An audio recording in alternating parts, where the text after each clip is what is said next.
maybe it's not even a challenge. It's just like misconceptions of being introverted, where people feel like if you're introverted, you shouldn't be allowed to even enjoy yourself when you're out and about. They're like, I thought you were an introvert. Why are you being so open and out? So like, okay, if I go to a party, I'm not allowed to enjoy myself just because I'm an introvert. Make it make sense. But I feel like the thing about being introverted is like you need time to yourself to like recharge your battery, right? So like you charge up your battery and then you get to decide, okay, where am I going to expend this energy? So like for me, it's more like, okay, I have this much energy now. So who can I spend time with who will also be like, like they also have to have the same vibe and energy where they're not just draining me, but like we're able to bounce off of each other's energy. Hey guys, welcome to the last episode of season 2 of the Borderless Odyssey Podcast. I have had so much fun talking to different people from different backgrounds on the season. For the last episode, I have a good friend of mine, Panje from Zambia. Welcome to the show, Panje. Thanks for having me here, Michael. I'm honored and it's a very humbling experience. Absolutely. Is this your first podcasting experience or have you been on a podcast before? This is actually my second one. Nice. I had my first one not too long ago, so it's been really interesting. Nice. Back to back. Look at you. Superstar. Let's go. LOL. Let's go. So I've actually known you for 9-10 years going now. And again, I've told you this before. You are one of the most talented people I know, hands down. You sing, you dance, you draw, you're an artist. How do you juggle all of that? Oh my God. Thank you, first of all, for that. I appreciate it. It warms my heart. How do I juggle all these things? I feel like it's a very hard thing for me to balance because everything that I'm interested in requires me to commit a certain amount of time to it so that I can perfect the craft. And right now, I'm very much focused on more of the visual arts, like my drawing and learning how to paint digitally, all those things. So I still enjoy singing. I still want to get back into dancing once I'm fully healed from my injury. But yeah, and I feel like this is something that a lot of like people may have, when you have like multiple interests, finding time for each of your interests and trying to dedicate just enough time to nurture each of those interests. Yeah, absolutely. Sorry about your injury, first of all. But yeah, it's hard, having been multi-talented. It's hard. And just juggling all of them. Do you often feel like, do you have time where all you want to do is dance and then it kind of like fades out and then, oh, okay, I don't feel like dancing anymore. Let me get into singing. And then you sing for a couple of months and you're like, nah, singing is, I don't want to sing right now. Is that how it is for you? Or do you have a different way of approaching how you like navigate from one thing to the next? So I feel like with singing, that is something that I am still definitely exploring because I haven't always been very confident when using my voice. And that goes with just like speaking as well. That was something that I had to come into. So with singing, I have periods where I hear something that I like and I tell myself, this is something I want to learn.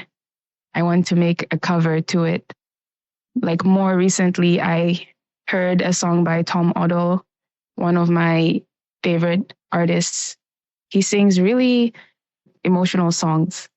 So one of those songs resonated with me and I decided I was going to learn the chords on the ukulele, play it, sing. And then after that, I was like, okay, I'm not going to do this ever again. But I mean, that's a lie, of course, because I do want to get into it again. But it was just really difficult, like learning the chords. And also with singing, it's very, technical as well. Like you have to train your voice. You have to think about breathing. You have to think about opening your your voice, your chest, like all those things, like voice, what is it called? Support, breathing support. It's just so many things that I had to think about and learn about just doing that small little cover. So, yeah. But yeah, same goes with drawing. Sometimes I have periods where I'm like, oh, I don't want to do this anymore when something doesn't go well, but then I still jump into it. Yeah, yeah. I mean, it's fascinating, the human body, the human mind, and how we just gravitate to things, and often feel like, okay, I don't want to do this anymore, but eventually you get back into it. I mean, it's amazing how it all works, to be honest. But just for people to get to know you, just so I can get to know you, we can jump back into, you know, the woman of many talents. But let's get to know Panje. So tell me about, I mean, I've known you for 9 years. A lot of it has been because we met in high school. But prior to that, I didn't know who Panje was. So tell me about, growing up in Zambia. Tell me about a typical day in your household. How was life like growing up in Zambia? Like, what was a typical day for you like? Yeah. So growing up back home, I lived a very sheltered life. Literally, I was kept inside the house 24/7. The only time I got to get out of the house was when I had to go to school. So a typical day looked like I wake up, get ready for school. I go to school, do all the learning, and then get picked up, come back home, stay home, get ready for bed, sleep, rinse and repeat. It was very, very much like that. Yeah. So even just like having friends over, my dad, for some reason, wasn't okay with me having friends over. Me going to my friends' houses was not even an option. Me going to my cousins' houses for sleepovers, sometimes it would work out, but it was always, we had to go back and forth. And I don't even understand why. He was just hell bent on keeping us in the house. And after, growing up and looking back on it, I understand that was just his way of parenting. It wasn't the best, but that's how he felt he could protect us best from the outside world and from, I guess, things that he had heard from his friends about, sadly, some people's children, getting missing and stuff like that. But yeah, I feel like his parenting was very much authoritative and driven by fear, a lot of fear. Like he was afraid of losing us. But then as a result of, this strict parenting, I felt very like caged up. I didn't feel like I had enough freedom, a lot of freedom growing up. And that very much added on to me being this very, like I was very quiet, very shy, very timid, and making decisions on my own was very difficult. I very much relied on my parents to help me make decisions. I remember one time, and this was at boarding school. So I had taken like some books with me, novels, and I had taken something of like an MP3 system. So one of my friends, she saw the novel and she asked, "Can I read it?" And I'm at boarding school. My dad isn't around, but I immediately said, "No, my dad wouldn't allow me to lend this to you." I could have just given it to her, to be honest. But it's like, it's like all the conditioning was so hardly ingrained in my mind. I was afraid of losing this book. I was afraid of the consequences of losing this book, even when my dad was still far away from where I was. And I knew she would take care of it. I knew she wouldn't lose it, but I was still like, yeah, no, my dad wouldn't allow me to lend this book to my friends. And that was something that he would always, kind of like tell us like, no, you can't do this, you can't do that, you can't do this. So it was a lot of like a controlled environment, growing up in a very controlled environment. Do you have siblings? And if so, were they succumbed to the same treatment as you were?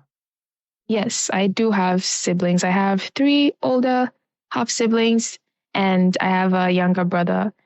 I feel like my older siblings definitely had it harder than we did because sometimes it would get very physical with them, sadly. Yeah. And my younger brother and I, even though we were living in the same like kind of controlled conditions, at least my dad never got like physical with us. So I would say like, yeah, my younger brother and I blessed in that sense. We never got to feel that side of it, Yeah. of the parenting. Man, that's tough. That's tough. Yeah. Just going back in retrospect. So, have you or did you ever get the chance to talk to your dad about all this? Like now that you're older? I have. I've confronted him about several things. One thing in particular that I confronted him about, and which is something that I feel contributed to me feeling like I couldn't really speak up or use my voice or like voicing my opinion isn't okay, was this one situation where my sister and I got into an argument. I honestly don't understand what it is, but apparently I told her something she didn't like, and she went downstairs to my dad and snitched on me, saying, "Oh, Panje is being disrespectful, blah, blah, blah, blah." So I go downstairs and I'm like, "No, listen to my side of the story." And he immediately shuts me down. He says, "No, you don't get to say anything because you are younger than your sister."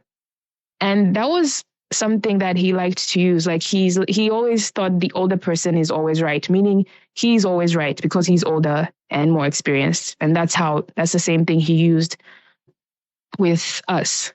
So I couldn't tell my dad my side of the story. I couldn't tell him what happened. And my sister was immediately correct. So for a long time, I navigated life thinking, oh, my opinion doesn't matter. I don't really need to tell people what I think. I don't really need to say this. It was very painful. And it's still very painful even now. So it was very painful. It's still painful now. And I brought up the conversation to him. I told him, hey, dad, so when I was younger, this is something that happened, and it's still something that I remember vividly. I didn't really like how you handled this situation. This is how it has affected me. But I also want you to know that, I don't blame you. And he wasn't trying to listen. He told me, oh, you shouldn't dwell on the past. I don't like to dwell on the past. So you should just leave things in the past. And I remember after that conversation, it didn't end on a good note because he was trying to deflect. And I told him, you're deflecting. And he said, you're talking to me like I'm a child. And I'm like, Dad, no, I'm trying to have a conversation here. And yeah, after that, we didn't talk for like maybe a week or two. But yeah, I just reached out and told him, hey, I hope you're okay. And I hope you're doing well. And yeah, now we're fine. But I had to reach out because, some people, I guess they're still stuck in their old ways. But I also have come to understand that, people are doing the best that they can at the level of awareness that they're at. So yeah, just extending grace whenever I can. Yeah, yeah. First of all, I mean, I'm sorry you had to, go through all of that as a kid. I can assure you, a lot of us, me included, grew up the same way, where school, home, study, school, home, can visit friends, no sleepovers, similar situation. And it's tough because there was something you said about you don't think your opinion matter, where your opinions matter, where, you can't really say things. You're not confident enough in yourself. You find it difficult to believe in yourself. You have great ideas, but you can't really execute them because you don't believe in yourself. You don't believe in this voice that keeps saying, you can do it. I believe in you. And you're like, no, Yeah. I don't have a voice. I don't matter. And it takes a lot of work for you to rise above that. And sometimes people don't. Not everyone is strong enough, or not everyone is capable, or has resources, or have people around them, or just have a really strong spirit to overcome, those That's true. things they went through in childhood. A lot of people are just, again, like you said, stuck in their old ways where this is what I know, I'm not good for anything. So that's a very tough situation. I remember I do have a couple of friends who, back in high school, along with me, grew up the same way. I used to do okay in school, but some of them never did okay in school, where, they'll come home and then they'll fail, and their Mm, parents will start beating them because they failed. Instead of finding out or investigating, why did you fail? Are you mm, understanding this topic? Like, what's going on? Do you want to talk? Is there something bugging you? mm. Unfortunately, that's not how. Like, I wish that's just me speaking. That's how, a typical home should be, but not Yeah, where we're from. Unfortunately, it's you fail and then you're stupid, and they just rain courses on you, telling you you're stupid and then you useless. And as a kid, that's yeah, what that's what yeah, you believe. That's the seed you're sowing into me. You're not making me feel like I'm worthy of literally love, and I'm worthy of being capable of doing anything for myself, or achieving anything for myself. And that's what I believe. And what I believe basically affects what I do. And what I do basically dictates the results, and who I become, and all of that. It's all tied together, like it's all connected. So I'm sure it must have taken a lot of work for you to feel confident, to feel like, okay, I can sing, I can dance, I can paint, but not just those things, but actually putting it out there in the world. Because there's a lot of talented people, again, myself included, who, mm, I write poems sometimes where I'm like, "Oh, I don't think people are going to fuck with this, so I'm just going to share this poem.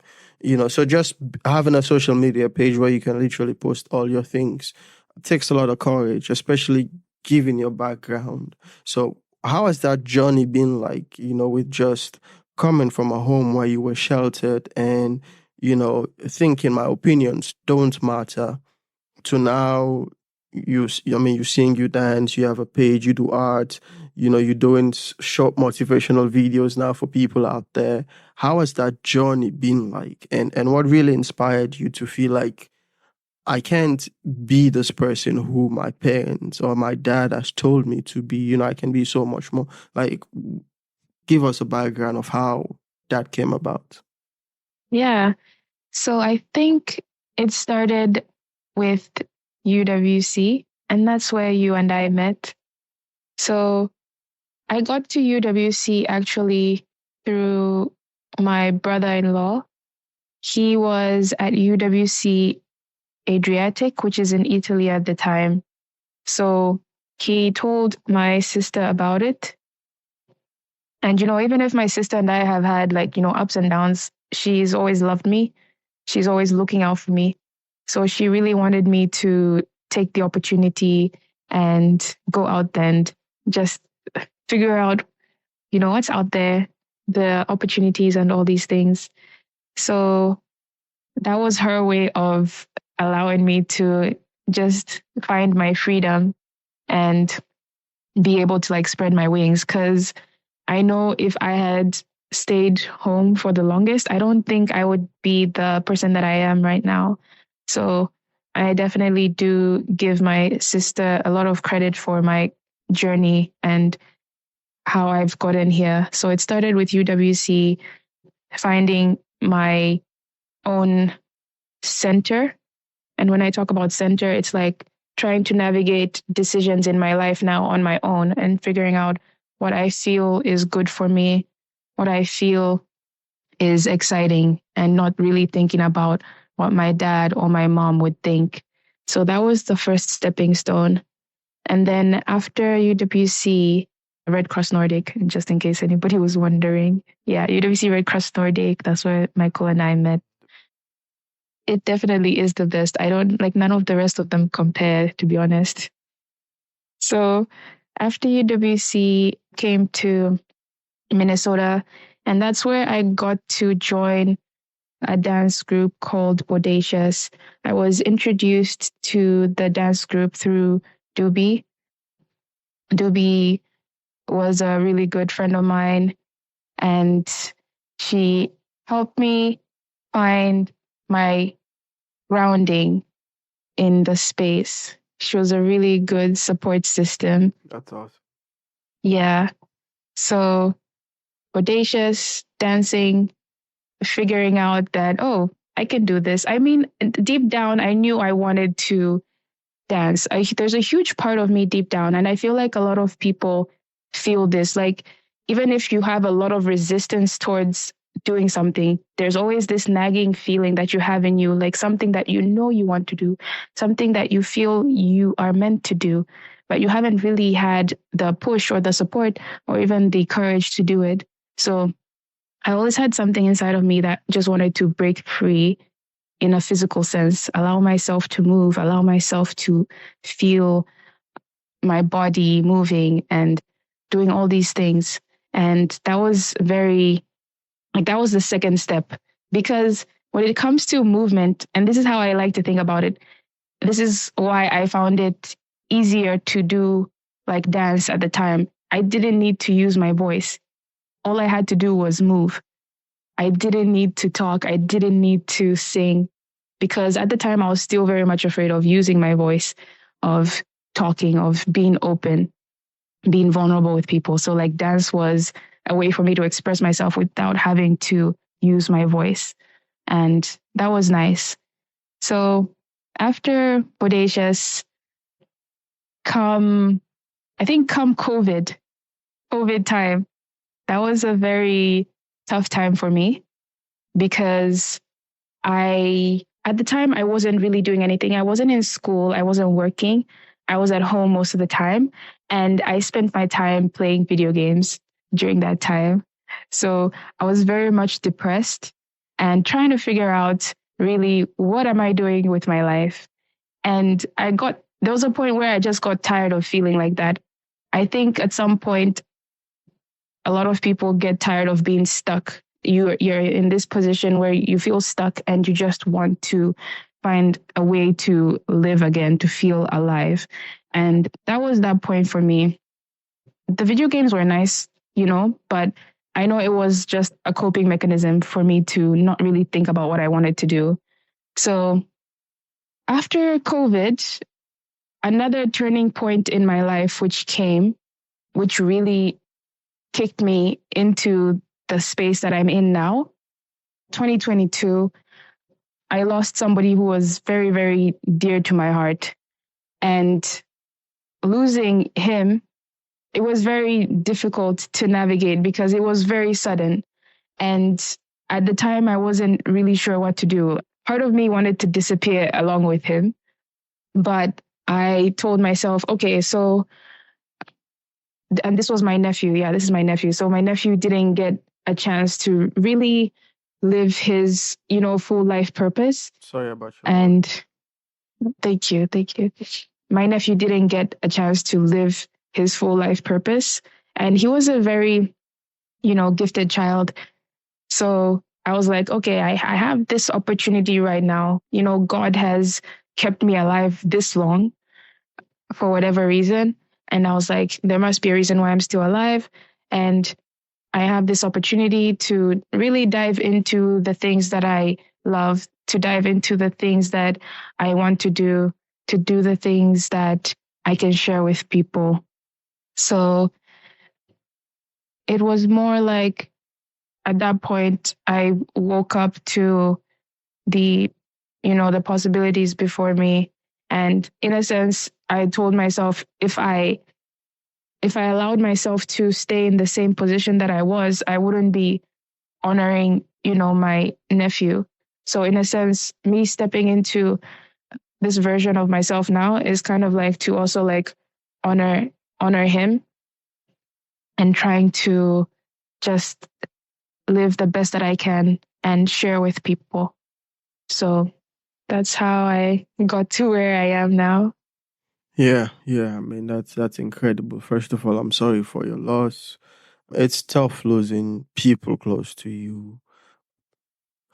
And then there is the upside. We can call it the upside of things where you feel like, because of the sacrifice, I have to make something out of myself, something I can be proud of, first of all, and something they can be proud of as well.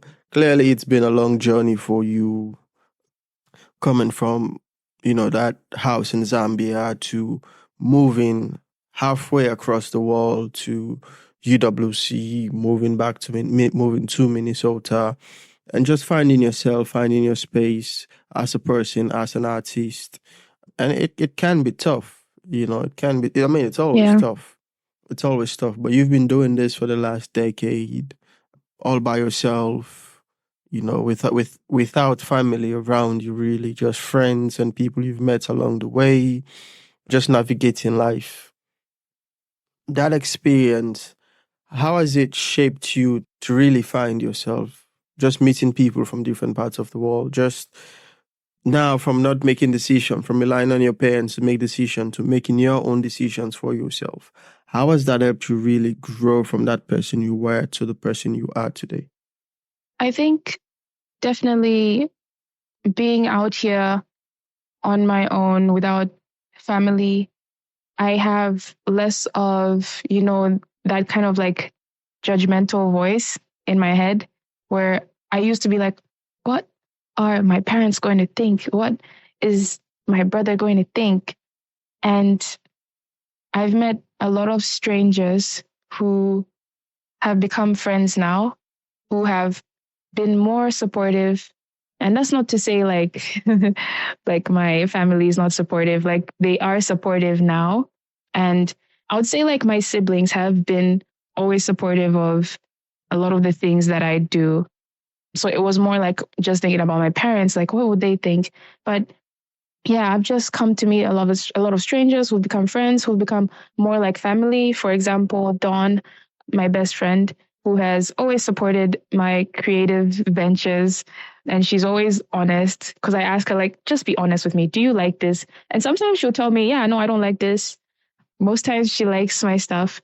But just learning to like understand the judgmental voice in my head and where that comes from and why I would allow it to kind of like override my, true voice for what I want to do. And I feel like, yeah, getting away from home has really helped me to like nurture that truer voice for myself.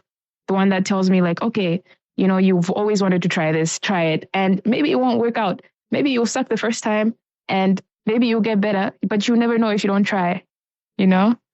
Yeah, yeah, absolutely. Absolutely. I mean, that's amazing. Going back to challenges, what are some of the challenges you faced just being out here by yourself, like being out in the world by yourself as an international student, as a black artist, a black woman? What are some of the challenges you faced just being out here by yourself? And I know, it's definitely life changing just being here. But is there anything you could change? Like, is there anything you could change as in, would you like, has it ever gotten so difficult you I wish I was back home in Zambia with my family, even though, it's a difficult child growing up. Yeah. So I'll start with the challenges. I feel like the biggest challenges that I faced, especially being an international student here, was after graduating, because most times when you graduate, you can, or at least this is how it was for my older siblings. They graduated and they stayed home for maybe like a year or two. They had that luxury to just stay home, think about what they need to do. But being here as an international student, once you graduate, you have to start thinking about, I mean, that's if you intend on like staying and getting some work experience, you have to start thinking about applying for OPT, which is a pain in the neck in its own sense. So thinking about OPT, which can be stressful, thinking about whether you're even going to get accepted for OPT before the grace period ends, that was very stressful for me to navigate. And I often think sometimes it would have been easier if I had family here, like even aunts and uncles. I do have aunts, but they're in far off places. They're not in the same state. So like it would have been nice to have somebody here so that I can just go and live with them during this time period, because it was very hard trying to like, yeah, find a job after OPT came through, but also like paying rent is also something stressful. And I often think sometimes, if I went straight back home, oh my God, definitely this would have been easy. I would have just stayed home. I wouldn't need to pay rent. I wouldn't need to think about electricity. I wouldn't need to think about groceries. I wouldn't need to think about food.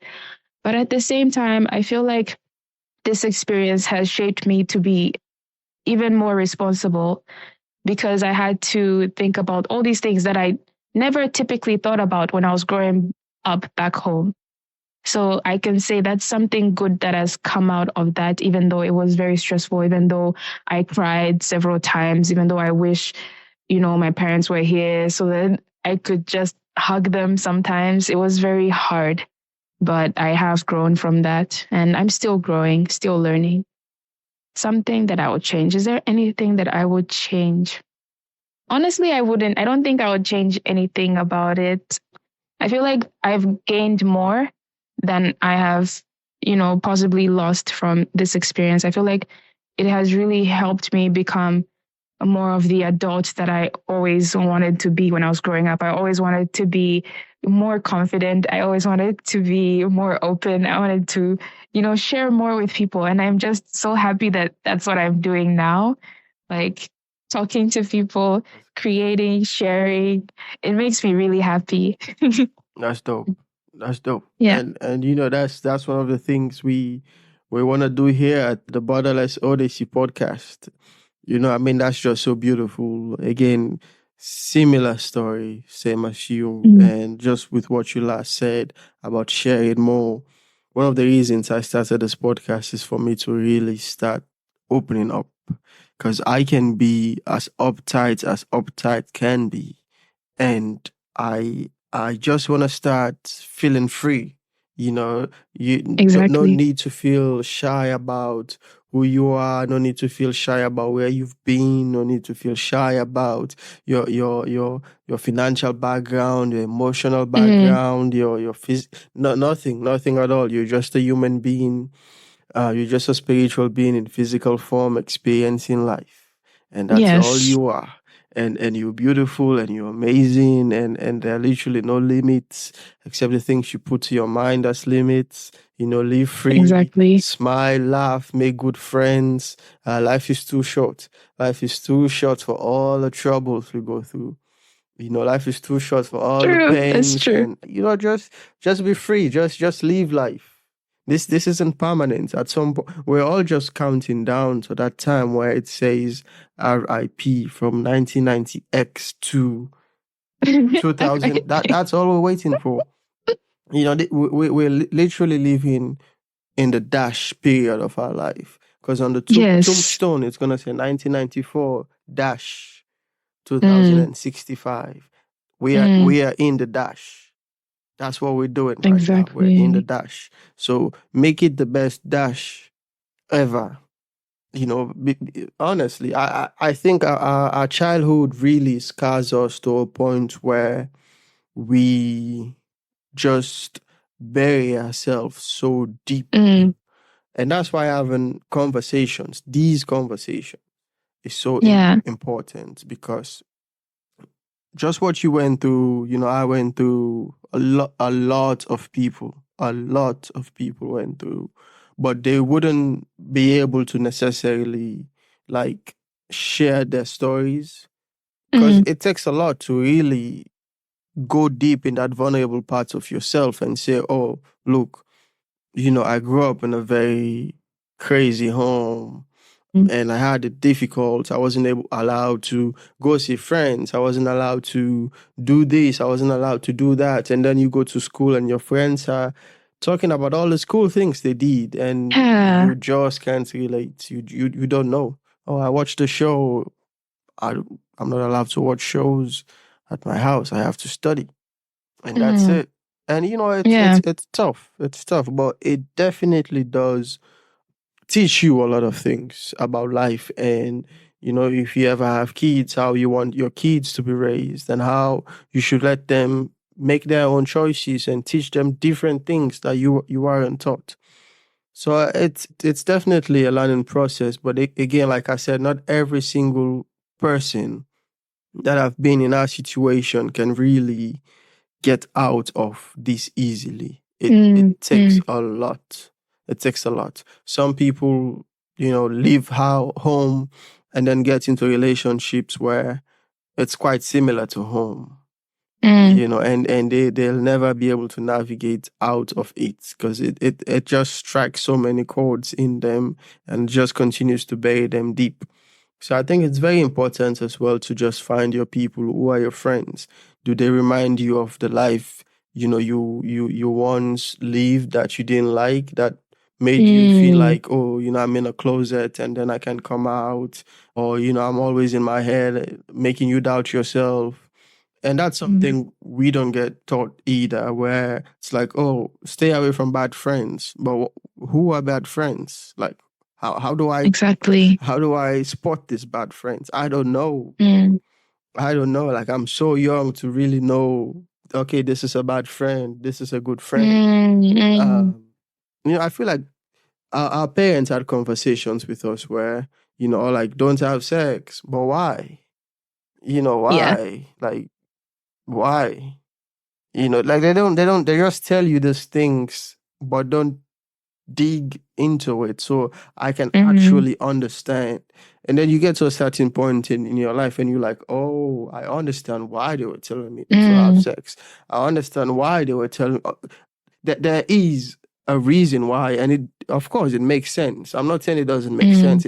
What I'm saying Mm. is, because they don't dig deep into it, it leaves a lot of questions in your head. But you Exactly. definitely do get to a point in life where you're like, oh, okay, I do understand why they were telling me not to do these things. It Mm. makes sense now. But imagine how many years of your life it's taking you to figure that shit out. Yeah. When you could have done it 10 years ago, and you would have had the space in your mind, the capacity in your mind to be thinking about other things instead of, Yeah. why did my parents tell me this when I was young? I mean, again, it's a very difficult situation to be in, but it does shape you in ways that a lot of people can't relate, and a lot of people can't understand if they haven't been through those circumstances. I mean, I've met people who, UWC, for example. I mean, let's Mm. compare, you know, us Africans to the European kids, for example. Mm. Very bold, very Very. outspoken, and they will do things that you would deem as bad or rude. But Mm. they were just free to express themselves. That's all it was. But for Yeah. you, you've been taught you can't express yourself. If you do things this way, it's bad. If you do things this way, it's rude. Not necessarily. It doesn't make it rude or bad. It's just these are just conditions that were placed on you, and so you think these are bad things. No, they're not. Mm. They're not bad, they're not rude. Some of them are, of course, but not all of them are bad, not all of them are rude. These are just conditions that we've been placed into to think we can't do this way. You can't talk back. Oh no, you're the younger one. Why are you that's your elder sister. Mm. So you're wrong automatically. How? How? How does that make sense? Does that make sense? How does that make sense? And then you grow. I don't know if they think, maybe not. Again, they do all what they did based on the awareness at that time. And it's Mm-hmm. difficult for parents. That's why it's so important to, as young adults right now, it's so important to be free and be open and say, I'm sorry when you're sorry. Mm. Because that is a muscle you exercising to just Yeah. apologize when you're wrong. Because at some point you will have kids. And if you anger them, it's important you tell them, I'm sorry. Just so you teach them. Yeah. Put your pride aside, put your ego aside, just so you teach them Exactly. how it is to be a decent human being, first of all, and also how it is when you have friends, when you have people around you, how they can treat you, what you can take and Mm. what you can't take. Otherwise, Yeah. you just become a stepping mat for people to just step on you and do whatever they want to you and not apologize, and you still accept them in your life. And you won't even know, I shouldn't be doing this. Yeah. Because you Yeah. have no example, you've never been through a situation where someone has done something to you, especially at the home, and they apologize to you. Doesn't exist for you. You can do me whatever and then come back to me tomorrow and talk to me, and I'll be like, hey, yeah, how you doing? I'm fine, and you, I'm good. Mm. So I think, I mean, again, spiritual beings in physical bodies going through life. Yes. This is an experience. Every day you wake up, it's just a new opportunity for you to do better, for you to choose better, Mm. and we have to start choosing what makes our heart happy, what gladdens us. Otherwise, we tend to repeat the same patterns. We tend to repeat the same cycles. And Exactly. I don't want to go my kids to go through what I've been through. I'm sure you don't want the same. So we have to do things completely like differently. Doesn't have to be perfect, but at least just do better for yourself and do better Yeah. for them.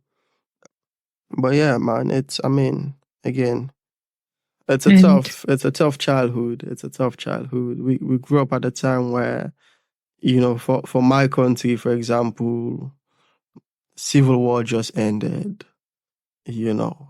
mm. Yeah. Dad, my dad, he came back from Cuba. He was deported from Cuba. He was studying Oh my medicine. goodness. Yes. And I mean, even now, there is no mental health support in Sierra Leone, at least not much. I'm sure there is, Mm. but not much. And I can only imagine when he went. I used to get mad at my dad at some point, and then I realized, nah, you really can't. This is a man who came back home. My dad used to tell me as a kid that he would literally dream at least once a month Mm. finishing school, himself finishing school, because he never had the chance to finish school, and that was his lifelong dream. I'm like, wow, like just imagine having that, because it's pain. I'll call it pain. Just Yeah. once a month, you thinking, you're walking down the stage, calling your name, and you can't achieve your lifelong dream. That really damages you mentally, emotionally, And I got to a point where I understood a situation, and Mm. and that brought us closer. Because like I said, I used to get mad at him again, just sheltering us in that house. But then I understood. I got to a point I understood, and our relationship got better over time until it passed. Yeah. And I'm I'm sorry for your glad. loss. Thank you. Thank you. I'm glad we got to talk a lot. I saw my dad cry for the first time. The last time. Mm. Yeah, that was the first time I saw my dad cry. I was like, yo, Mm. this is serious. It Mm. was good, and it was a beautiful moment. And that's something I just like. I'm so much at peace knowing we had some conversations before he passed. Mm. Especially not being at home for a very long time since UWC, going to Oklahoma, finishing Mm. school here, so I'm glad we had some moments that I can actually look back on and say, okay, well, I'm glad we had those conversations. I'm glad we talked about certain things. Uh, it's hard. It's hard being sheltered. It's hard being sheltered. I don't want my kids to be sheltered. Mm. Am I going to protect them from the world as much as I can? And that's the best I Yeah. can do. That's the best I can do. I feel like just being sheltered even teaches you how to be sneaky. Kids can do true. Kids once they Yeah. go out there in school, you don't have eyes on them. We can do literally whatever we want in school. Literally That's true. whatever we want. So you can stay home and preach and oh don't do this, oh don't do that. All you're doing is just pushing your kids away from yourself. I think just being Mm. open and allowing certain conversations to be had at certain times of their lives will help them much more better than just saying, stay home, don't have even social anxiety. I suffer from social anxiety, and part Mm, because it's our sheltered as a kid. And mm, that's something I'm still struggling with even today. Now I have this podcast that's helping me a lot. Just get out of my shell and actually speak my truth, actually speak my mm, reality and talk to people from different places. You are from Zambia, I'm from Sierra Leone, and look at our stories, quite similar. mm, Uh, and there are people out there from literally all over the world who will listen to this episode and say, oh, same with me. Same with me. And that's mm, why it's important to have this conversation so people can hear the stories. So people can get inspired by the stories to just say, okay, well, there is a light at the end of the tunnel. We're still learning, we're still growing. I'm not at that point where I'm like, oh yeah, I have it all figured out. No, I have to figure today out. Once I'm done recording this episode, I have to figure out how to edit, how to this, how to do the marketing, how to post. There's just so much mm. going on. I have my job, there's just so much going on at every Yeah, single given time. But it's it's a learning process, you know. exactly. It's a learning process. Being an introvert, what are some of the challenges that comes with? Let's see. I feel like one of the challenges is maybe it's not even a challenge. It's just like misconceptions of being introverted, where people feel like if you're introverted, you shouldn't be allowed to even enjoy yourself when you're out and about. They're like, I thought you were an introvert. Why are you being so open and out? So, like, okay, if I go to a party, I'm not allowed to enjoy myself just because I'm an introvert. Make it make sense.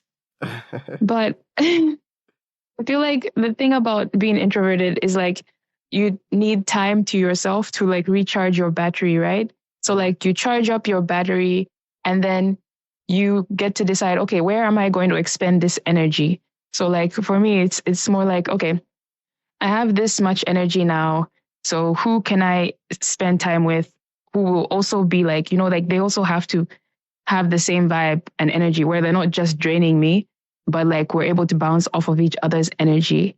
So it's like thinking about those things and, going there or like, meeting up with this person and enjoying myself. Like just because I'm an introvert doesn't mean I can't go out and enjoy parties. It doesn't mean I can't meet people. Like one thing that kind of, I wouldn't call it a challenge necessarily, but it's something that kind of makes me a little bit angry is when people would assume I am an extrovert just because I can easily sometimes crack up a conversation. I can easily, I can easily connect with people if I want to. And I feel like that shouldn't necessarily be specifically an extroverted person's trait. I feel like it's just basic communication. If you know how to hold a conversation, if you know how to hold space, you'll easily be able to connect with people. Shouldn't be something that is like specifically an extroverted person's trait. So I feel like, yeah, one of the challenges of being an introvert is just like these misconceptions like, oh, okay, if you're introverted, then why are you like speaking out loud? Like, why are you so loud? So I have the energy to do it right now, but I also need time to like recharge my battery, go into my cocoon and just, spend time with myself. Yeah, yeah, absolutely. I mean, it's hard being an introvert sometimes. Just again, so many misconceptions. Mm. But I like being an introvert, to be honest with you. Saves me a lot of trouble and I get to keep my peace most of the time. So I'll choose that. I'll choose that any day. Any day. I agree. I agree. I've had such a wonderful time talking to you, Panje, and learning more about you and your journey and life back home in Zambia, how it was for you. You know, people might want to know how they can, reach out or see some of your dance moves or paintings. How can people connect with you if they want to see or access those things? Like, do you have Instagram or Facebook where you post those things? Like, how do you do all that? Mm. Yeah. Firstly, I want to say again, thank you for having me. Thank you for creating this space for people to share their stories. Like you said, it can be difficult to open up and be vulnerable. So I think, like, I just want to thank you for creating safe space for this kind of, opening up, sharing. I really appreciate it. I had so much fun talking with you, and I also learned a lot about you as well. So thank you. As for where people can find me, I'm mostly on Instagram. My handle is flat and then underscore colors. I like to connect with people and I like to collaborate. So if anybody would like to collaborate, that would be nice. I'm open to that. Dope. Dope, dope, dope. I like it. So flat underscore color. Yes, colors with a U. COLU. COLOURS. LOURS. Okay. Cool, cool, cool. Yes. Thank you once again, Panje, for being on the show. But before I let you go, do you have any word of advice for people out there listening? Introverts, sheltered people who are struggling to come up to the surface and breathe fresh air. People who are trying to find themselves. Any word of advice? Yeah. Yeah. So I think something that has really helped me, especially on my creative journey, I came across this book by Steve Pressfield, and maybe some of you have already read it. It's called The War of Art. And in his book, he discusses this idea of resistance. And resistance, by definition, is self sabotage. We all experience resistance at some point in our life. And, resistance, the thing with resistance is that it pushes you, towards any act or action that offers immediate gratification as opposed to like long-term growth. So, for example, for me, something that I would do is I would just procrastinate, drawing, even though I knew like practicing every day, well, not every day, but like practicing the right things if I wanted to every day would get me to where I needed to go. So, yeah, I feel like procrastination is the most common, manifestation of resistance. And this is something that Steve Pressfield discusses in his book because like it's the easiest thing to rationalize. You can rationalize procrastination. You can be like, oh, it's not like I'm never going to do this, but I'll do it tomorrow. And it just keeps going on and on and on. And it can become, a behavior. And that's what is so dangerous about it. But the thing with resistance again is that it can teach you something. And this is a quote that Steve Pressfield writes in his book from the Dalai Lama. The Dalai Lama says that the enemy is, a good teacher. So whenever you feel resistance towards something, if you're afraid of it, it's likely a sign that it is, something that is important for your growth, the growth of even like your soul, expansion. So the more fear we feel towards something, the more resistance we have towards it. And, the more we can be sure that this is the thing that is important to us if we're feeling this, resistance stepping towards it. So something that I would like to share with people to walk away from is like, try to find comfort within things that make you feel uncomfortable. If you're trying to start something, try to be comfortable with the idea of failing at first because, failure is meant to teach you. It's not like, and this is something that I grew up with actually, like having this fixed mindset rather than a growth mindset. It's all about, thinking about growth. Like, okay, even if I fail from this, I can, I'm taking something from it. I'm learning what worked and what didn't. And I feel like for a lot of us, failing is something that we're afraid of because we feel like we'll be criticized or ridiculed and made fun of. But failure is actually a really good teacher. It teaches you what works and what isn't working. So just be okay with being uncomfortable. Be okay with failing. Be okay with trying things that you want to try. That's beautiful. Thank you. Thank you so much for sharing this. I think it's amazing. I mean, failure is something, like you said, a lot of people are scared to try things because they are afraid of being ridiculed. And it's part of it. Not everyone is gonna see what you're seeing. Not everyone is gonna believe what you believe. That's just life. Mm. But do it regardless. Do it scared. Do it afraid. Do it with your knees shaking. At the end of the day, you're doing it, and that's what counts. You're showing up. That's what Yeah, counts. And you show up today with 10%. You might show up today and tomorrow 20%, and then the next day with 30 until you get it right. So show up. exactly. Show up. PJ, it's been a pleasure having you here. Thank you so, so much.